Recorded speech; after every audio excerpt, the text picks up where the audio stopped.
So let us go into the lesson 1. So this lesson we will be seeing on how do you do a transformation planning. What do you mean by transformation planning? What are you going to do that?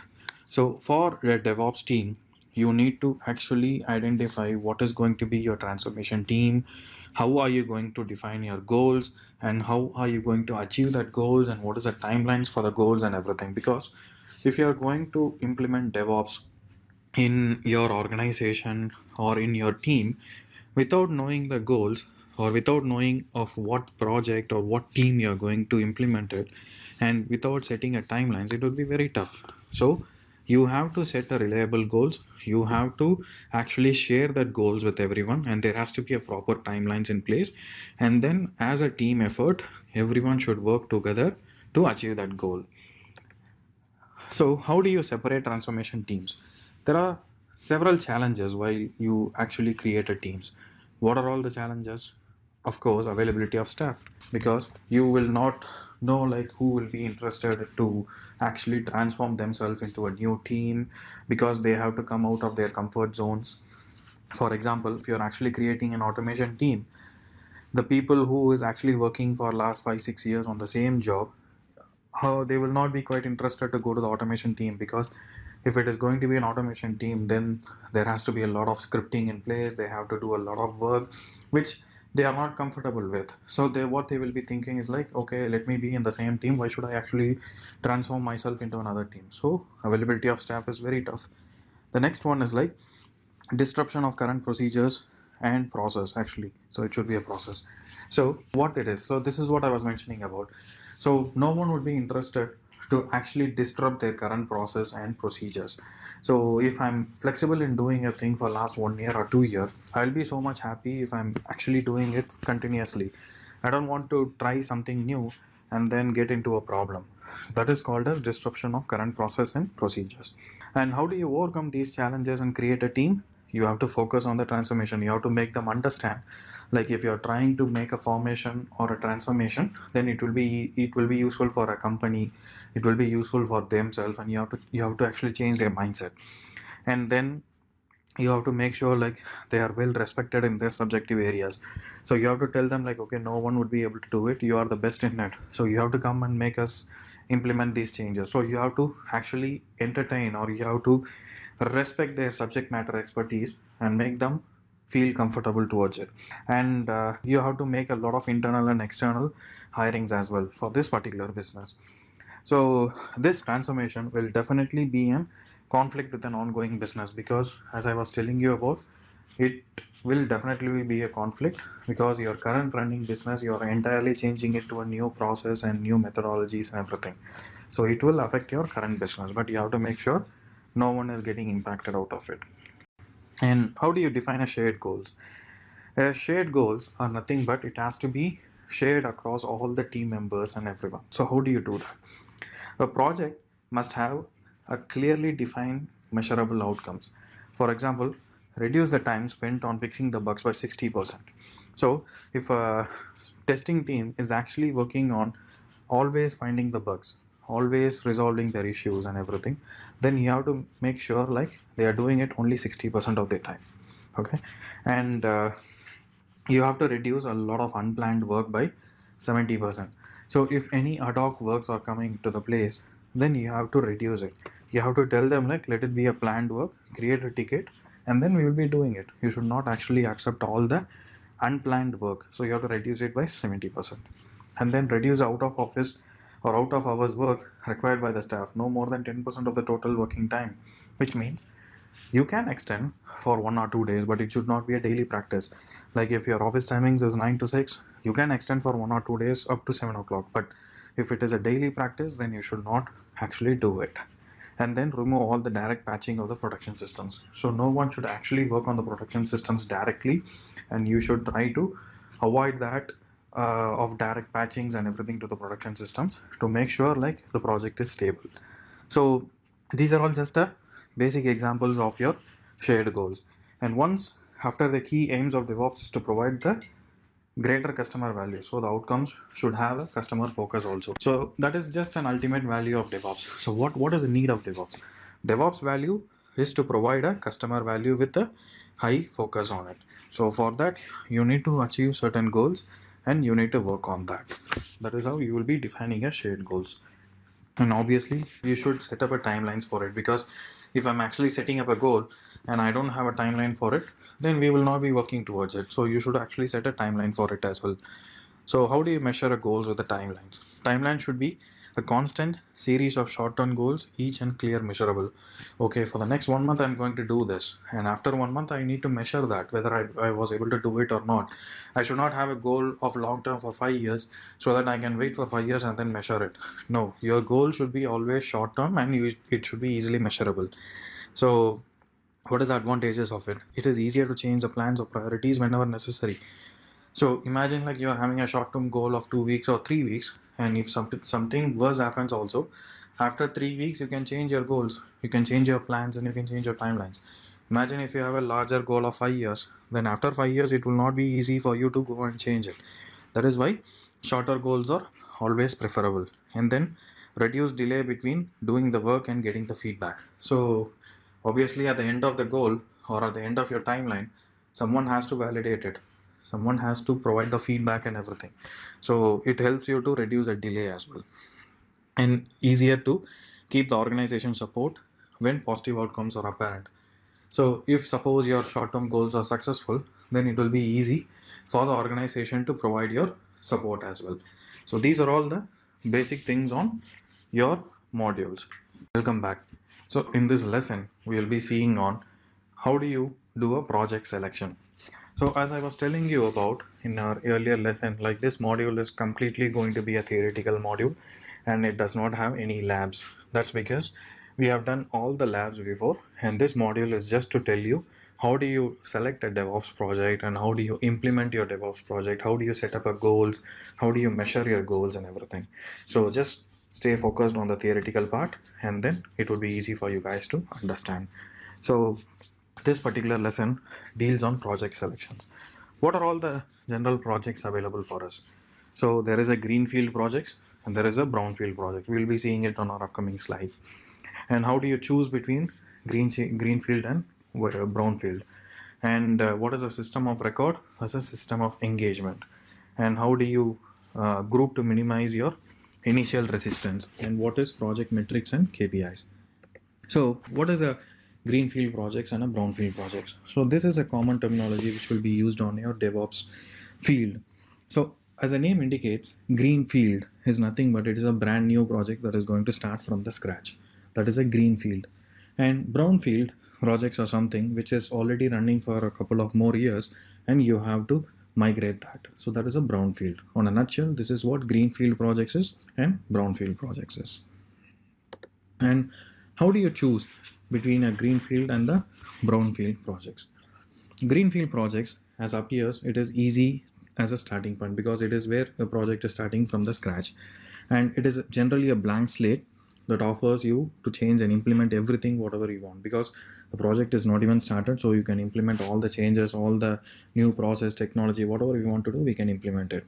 Whereas brownfields actually comes with a baggage of existing code base, because I told you it has been running for last couple of years, so it has a huge code base and already an existing teams are there, and often comes with a huge technical depth in the sense like there might be some lot of vulnerabilities in the code, there might be already a lot of problems in the project teams, a lot of issues may come in as a existing ones from the brownfield projects. And one more thing is like we need to spend a huge amount of time in maintaining the brownfield applications, because it is a running applications and you cannot disturb it. So you need to spend a huge amount of time in migrating a brownfield projects. So depending upon that, you need to choose if okay, if I'm going to implement a DevOps practice or if I'm going to implement a new DevOps tools or technologies, you have to choose okay, which one do I need to choose. So greenfield projects are always preferable because it is easy to do whatever we want because it's a new project. But if you're going to do it on a brownfield projects, then we need to plan accordingly with a lot of short-term goals and everything, and then only we can achieve it. Okay. So what is system of record versus system of engagement? A system of record is nothing but it emphasizes accuracy and security perspective, and it provides truth about all the data elements and historically evolves slowly and carefully. A record is nothing but, what is a record? A record is nothing but a place where you can have all your data, all your history, all your application details, and accuracy of all the details. Everything is provided on a record. That is going to be your system of records. Okay. System of engagement, in the sense like it is going to be your detailed explanation, and it uses a lot of experimentation to solve the new problems, and it is modified regularly and making changes to quickly prioritize over what are all the changes are correct. So you can call this as your what do you call, a standard operating procedure, SOPs. So like how, for example, if you're actually changing a new process, you need to come here and update it. So if I need to click on this menu button and then go to the next menu button, I need to update it over here. So that is going to be your detailed explanatory and regularly updating one. So it is generally called as standard operating procedure document kind of things, whereas system of record is nothing but your initial agreement one, where you're going to capture all the data and everything, and it is going to be accurate and have a lot of security in place. And both of these are very important for a DevOps system. And how do you select groups to minimize an initial resistance? So there are different types of staff members available. One are canaries. Canary people are the ones who voluntarily test the bleeding edge features. Like if they wanted to test any new features, those people are called as canaries people. If you're going to test something new, or if you are going to test any new features only to the particular audience, then they are called as early adopters. And third one is a users. Users are nothing but they just consume the products after canaries and early adopters, which is going to be a general public. Okay. So the first canary always will be an internal team or internal testing team who will be doing this testing. And then comes the betas. Beta are the ones who is going to be your early usage people. Like you will be releasing it to a standard set of people. They are called as early adopters. And the last comes the general public, which is called as a users. So whom do you think is ideal DevOps team members? Ideal DevOps team members is needed to change and have shown ability to innovate. The one who is ready to get changed and one who is ready to innovate new things are ideal members for the DevOps team. And they are well respected and have broad knowledge of the organization and how it operates actually. Ideally, they already believe in what is DevOps practice and what it is needed. So if a specific set of people are already having these capabilities and these what do you call, the ability to change themselves, the ability to understand the technologies, the ability to innovate, those are all the people who is already aware, or those are the people who is ready to go move themselves to a DevOps team. Okay. And who are all the ideal target improvements?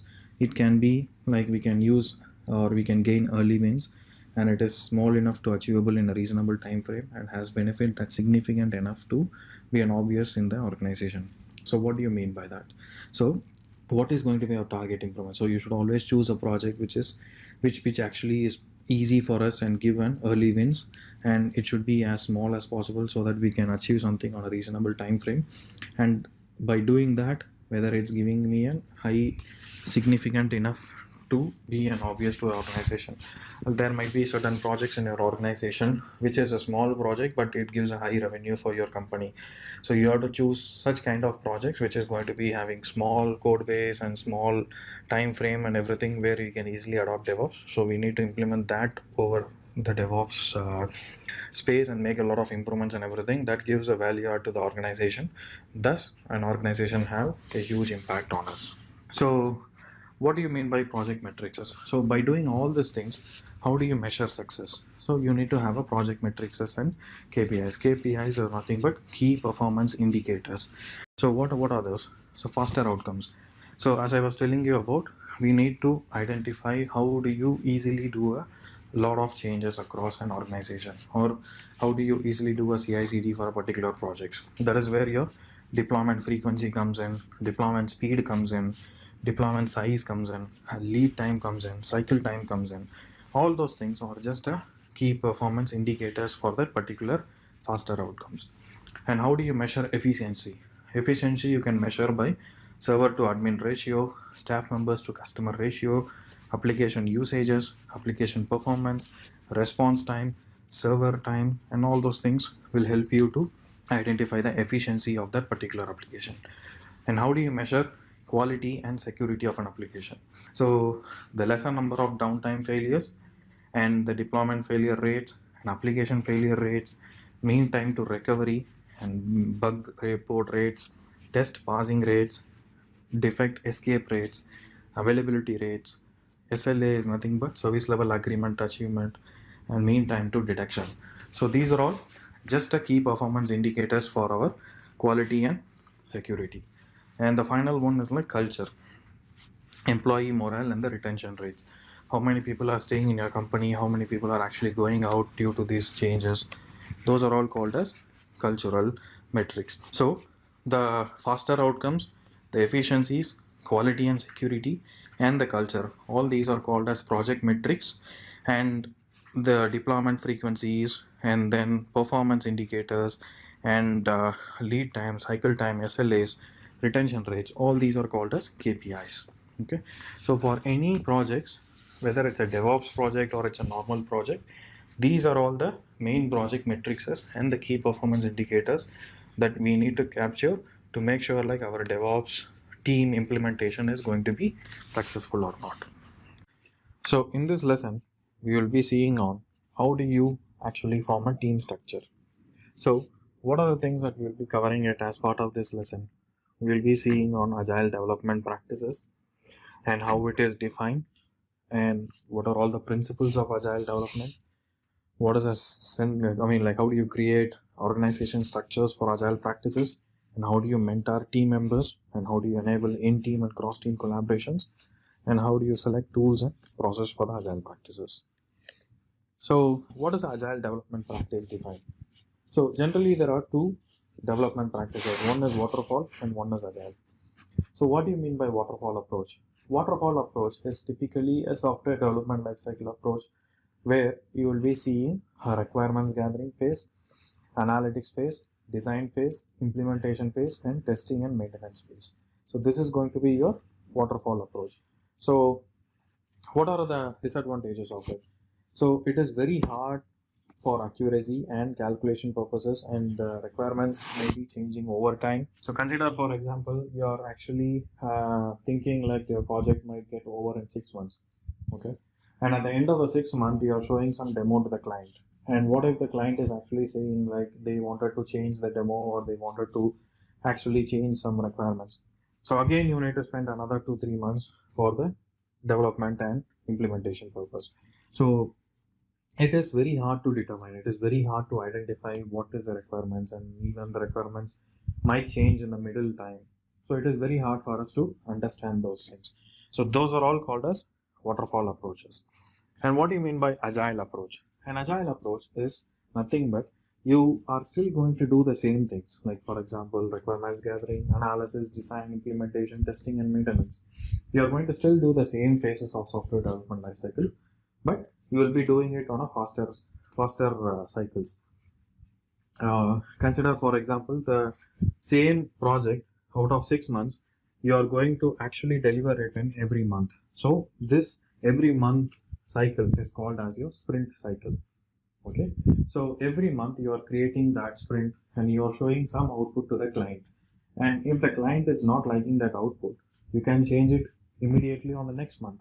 So you don't need to wait for 6 months to get it changed. So that kind of flexibility, that kind of mechanism is very much available on our agile technologies. So it is mainly for our shorter term outcomes. Okay, so vertical teams have been shown to provide stronger outcomes on the agile projects. So we'll be seeing what is the difference between vertical team and the horizontal team in our upcoming slides. So what are all the principles of agile development? So these are all the general principles that agile follows. First is satisfying the customer, and then welcoming change requirements, and then deliver working software frequently, and then work together throughout the project, and then build projects around motivated individuals, and then use face-to-face conversation, and then measure progress through working software, and then agile process promotes sustainable development, and then continuous attention to the technical excellence and good design, and then simplicity, the art of maximizing the amount of work to be done, and then use self-organizing teams and reflect on how to become more effective. So these are all the general agile principles that has been given from the agile development company. And This is what I was talking about. So what is the difference between an horizontal team and a vertical team?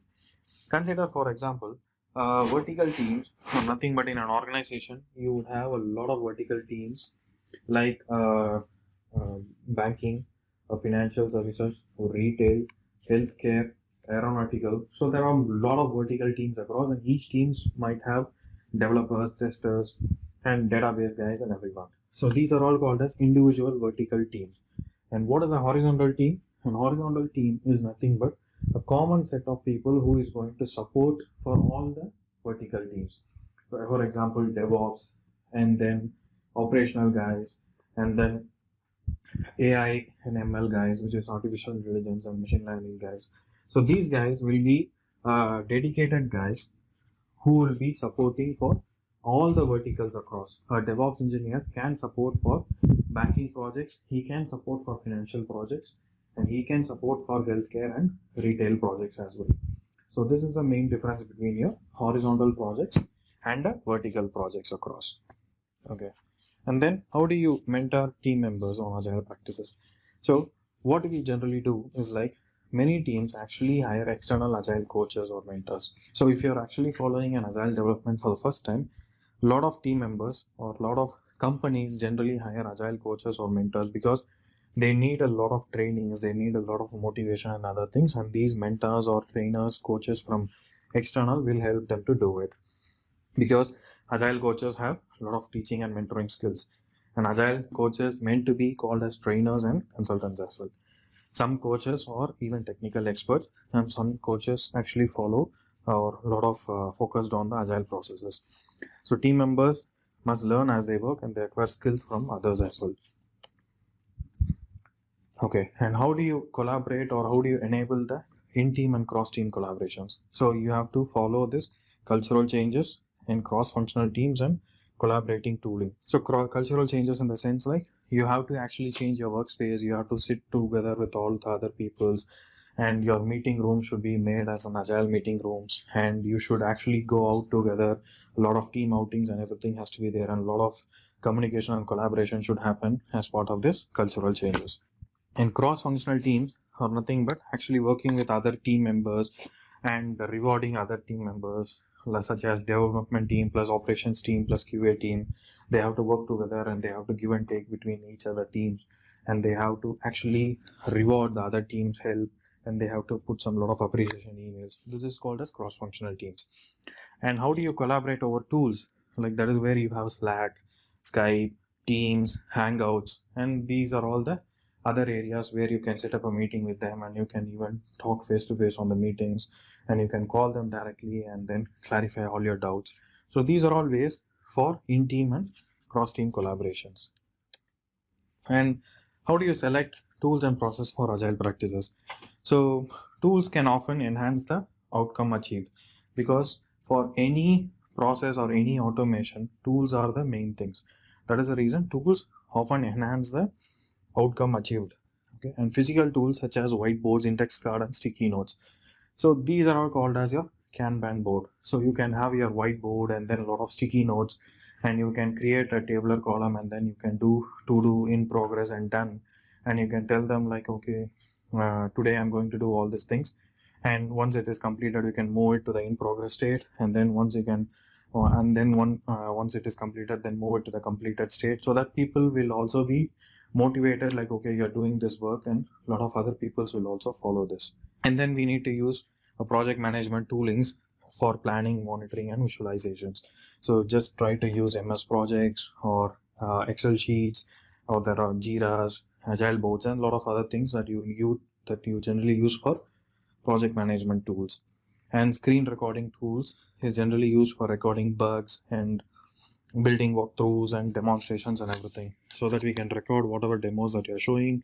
You can record whatever bugs that is being captured, and then you can put it on your bug trackers or Jiras or Bugzillas and other things.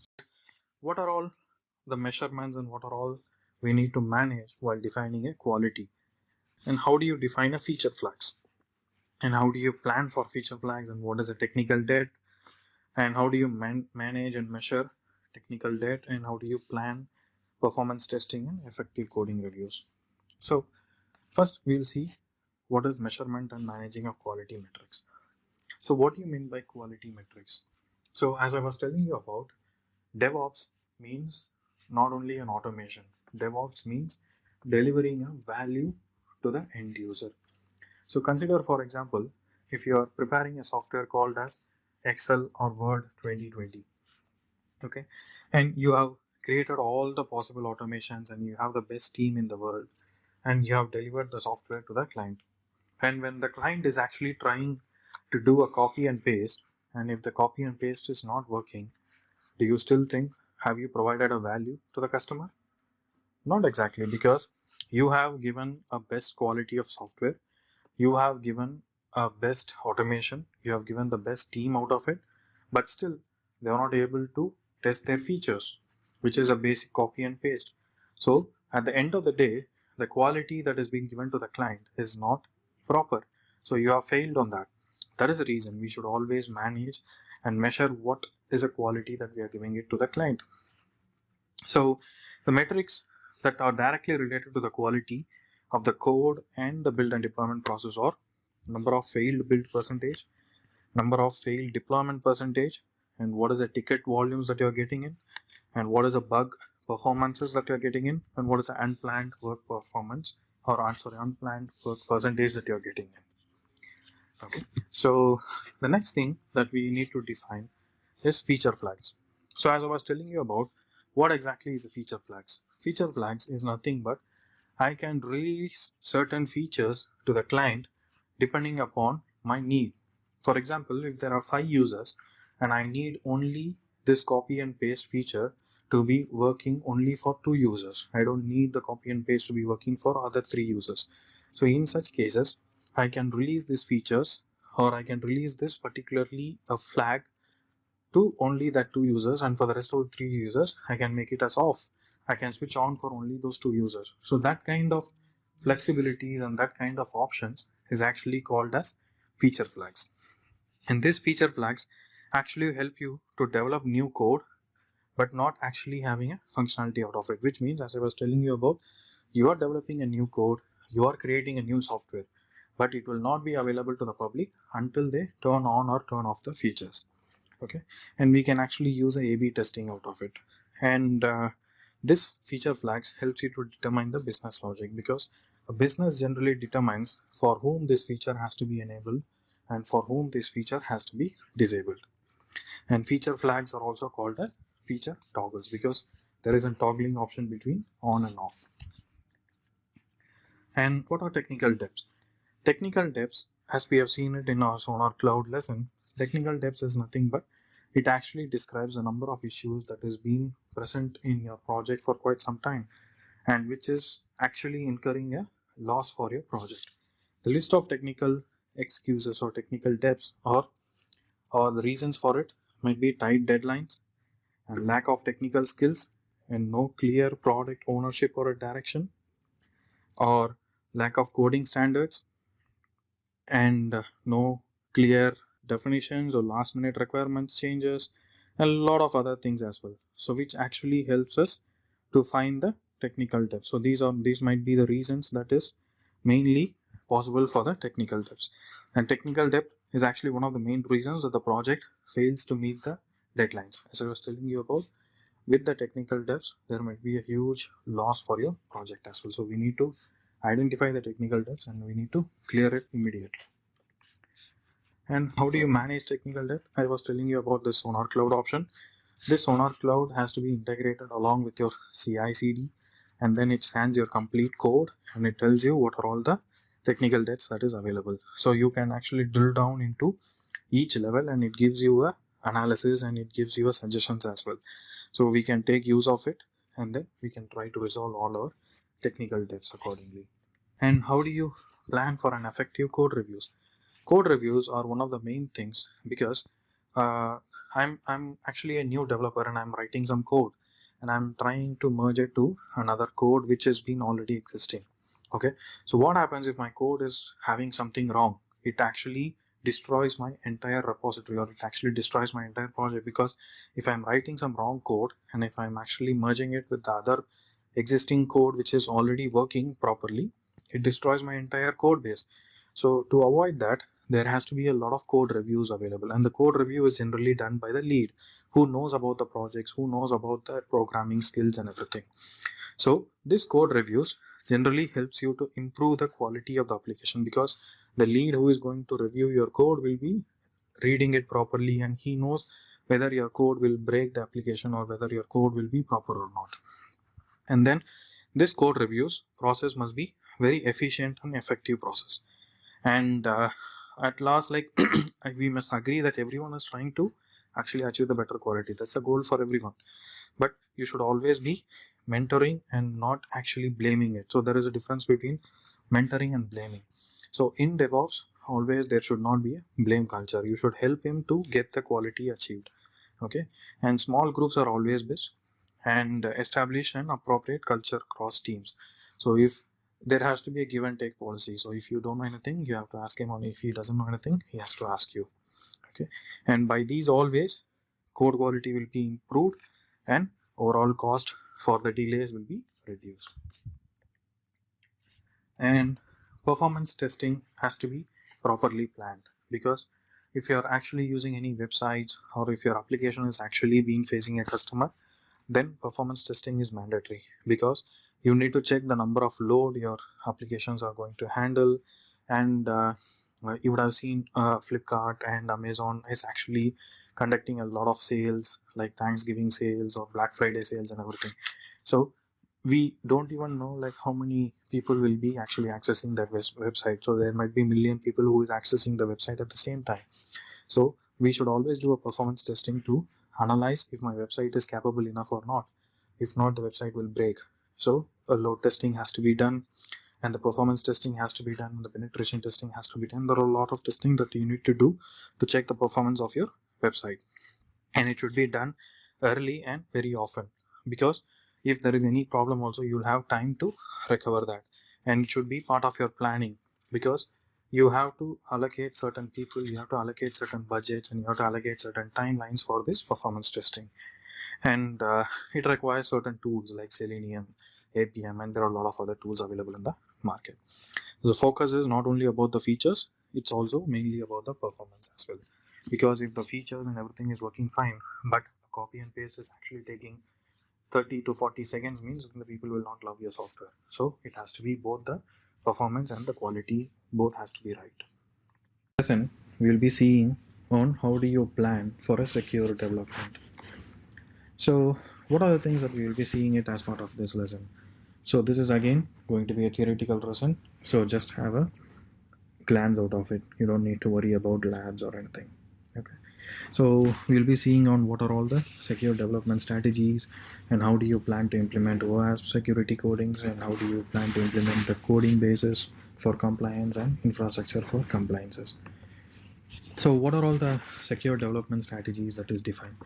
So ultimately, as we were discussing about, security has to be everyone's responsibility. Everyone has to take the responsibility to secure their infrastructure, secure their code, and secure their areas and everything.